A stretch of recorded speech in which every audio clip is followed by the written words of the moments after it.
Et justement, direction le Vatican. Bonjour Valérie Dupont, vous êtes la correspondante TV5 Monde sur place. On vient évidemment vous voir pour prendre la température là où vous êtes. J'imagine que l'atmosphère est particulièrement lourde, Valérie. Oui, alors ce matin, à l'annonce du décès du pape et surtout lorsque les cloches du Vatican ont commencé à sonner le glas, on sentait la commotion, surtout des Romains, les Italiens qui étaient venus sur la place Saint-Pierre pour rendre hommage à l'évêque de Rome, à leur pape.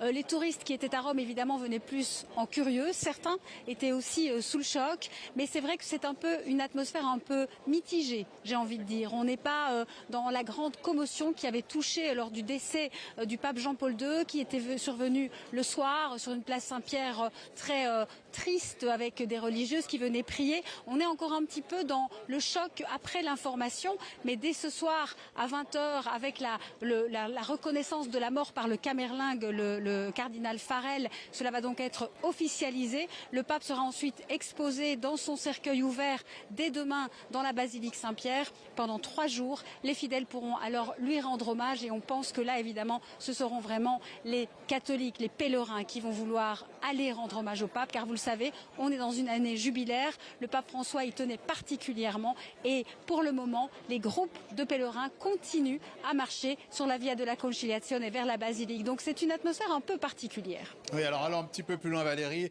La succession, la désignation d'un nouveau pape, il y a des protocoles qui se mettent en œuvre. Que sait-on précisément de cette succession ?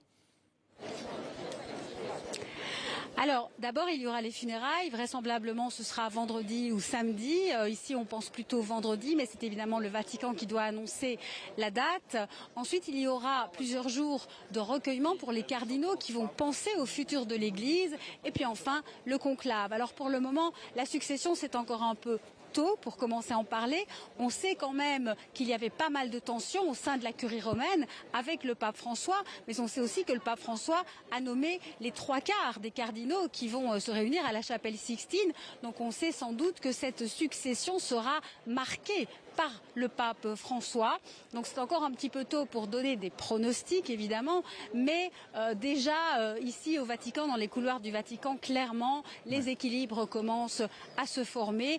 Certains disent que le pape pourrait être un petit peu plus en ligne avec la doctrine, après évidemment le choc que le pape François avait provoqué à l'Église.